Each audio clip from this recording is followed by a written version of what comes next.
We crossed into Suffolk County, still heading east toward the end of Long Island, following the Mercedes with Dmitri at the wheel, Igor riding shotgun, and Petrov and Fradkov in the back seat.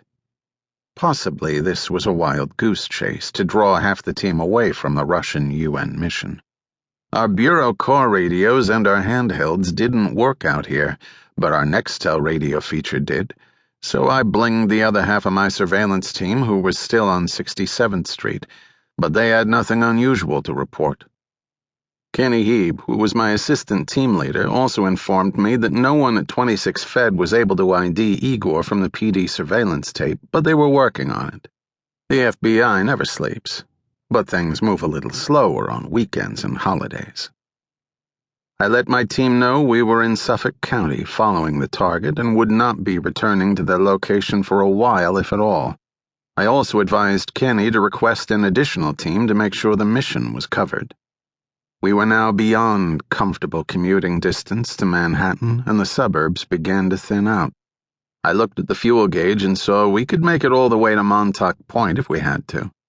I assumed the Mercedes could do the same, so there'd be no gas station stops, unless Ms. Faraday had to pee again. We were now about 50 road miles from Manhattan, and I let Tess know there's a Russian oligarch, Georgy Tamarov, who has a big oceanfront house in Southampton. Petrov has been Tamarov's guest a few times. Do we still get relieved at 4? We can ask, but it's Sunday, and I think we're it. What if they stay overnight? We take turns sleeping in the minivan.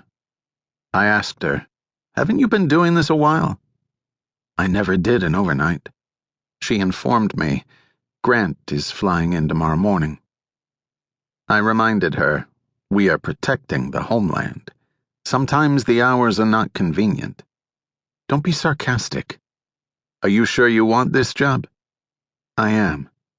And what does Grant want? That's none of your business. But since you asked, he's not happy about this.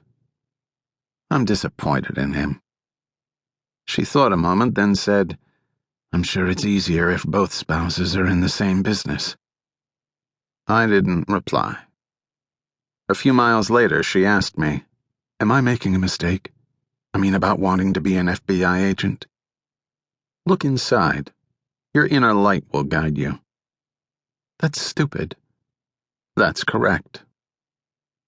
We traveled in silence a while, then Tess informed me, I've applied for a gun permit. Holy shit. What is that supposed to mean? Sorry, that just slipped out. Be serious, John. I need to know if I have what it takes to carry and use a gun. I'm sure you do. Have you ever used your gun? Now and then.